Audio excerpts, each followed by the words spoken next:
Hello, dear students. Welcome back to your own channel that is Learn English with Priyanka. So, before I begin this video, let me know how was your history exam? How much do you think you will score out of 80 in history? Let me know in the comments below.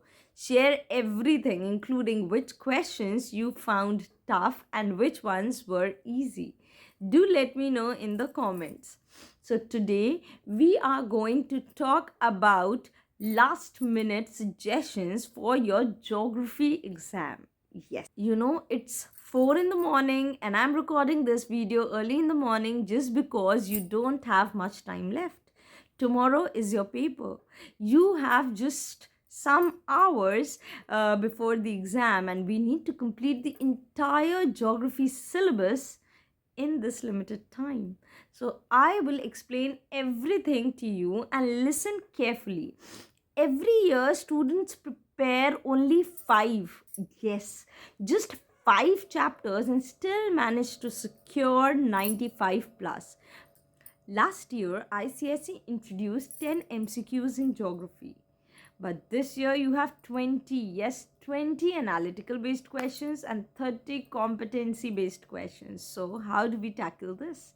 What type of questions will be in the paper? We will discuss everything in this video. Just stay tuned till the last. Now, let's begin by understanding the paper pattern. Let's start with the paper pattern.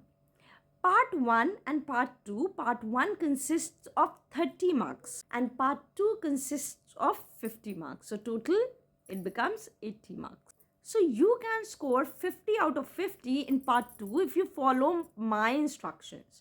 However, in Part 1, scoring 30 out of 30 is completely up to you. I can only help you with the 10 marks. The remaining 20 marks depend on your preparation. Yes, the reason is because 10 marks comes from the Toposheet. Yes, Toposheet section consists of 10 marks. In this section, you will need to work independently. You need to understand the concepts. You must practice on your own. You have to understand this and practice. For Toposheets, focus on these 5 key areas. First, direction. 4-figure and 6-figure grid. You need to focus on this. Second is settlement patterns. Yes. And the third one is distance measurement and techniques. Just focus on these 5 things, right? Fourth is river direction, and the fifth and the last one is village direction from one place to the other. So you need to keep these things in mind, these 5 things in mind while you're solving the Toposheet. You have to just think how to measure the directions. You should know that. So make sure you have to check that out, how to find out the directions. Now let's talk about the map section. Remember to practice map, including topics like Aravali Hills, Mahanadi River, all the important hills and mountain passes, everything including that. And I strongly recommend practicing the full map at least 4 times, not less than that.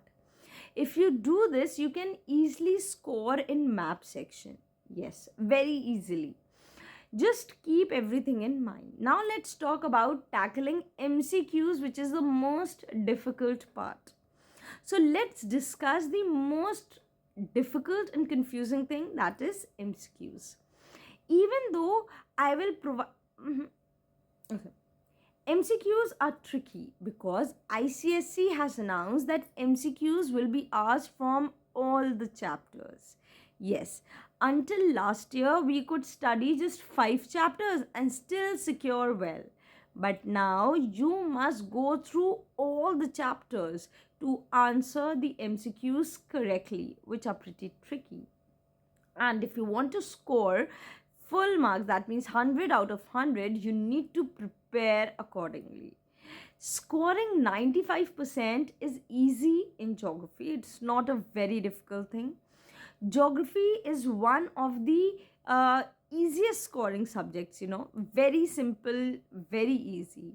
If you did well in your history exam, believe me, scoring 95% in geography is achievable. Now let's talk about understanding analytical and application based questions. So this year the exam pattern is slightly more difficult.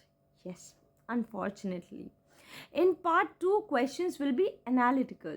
For example, let's take an example. Suppose you are given a reference stating that the temperature in certain region is a specific value. You will then be asked what kind of rainfall can be expected in this region. What type of climate does this region have? Right? So you have to apply your brain. Not direct questions will be asked. If the region is near the sea, there will be a moderating influence of sea. If the region is far away from sea, the moderating effect will be absent and the normal lapse rate will apply.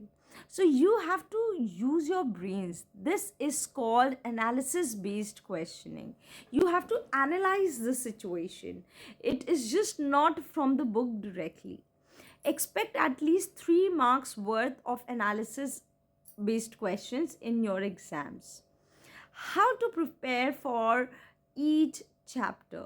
So let's go through important chapters one by one. I'll cover all the important chapters one by one. So let's talk about chapter 1, climate. So expect formula based questions like average rainfall, average temperature, etc. Something like this. Talking about soil, expect questions on type of soils, characteristic and its uses. Yes, you have to keep this in mind. Talking about the third chapter, natural vegetation. So this is less analytical. Mostly memory based questions will be asked from this chapter. You might get a picture based question related to forest and all. Nothing more than that. Fourth chapter is water resources. So questions on advantages, disadvantages, uses, definitions can be asked from this chapter. Question number 4. Chapter number 5 is minerals and energy. Expect reference based questions where you must identify type of energy sources. Yes, so you have to keep these 5 questions in mind, 5 chapters in mind. If you prepare these 5 chapters thoroughly, you can easily score 50 out of 50 in part 2. And if you find analysis based questions difficult, focus on agriculture as your backup chapter. Yes. So with this, I would like to end my video. All the best for your geography exam. Stay confident and score well. But before that, do not forget to like, share or subscribe to your own channel.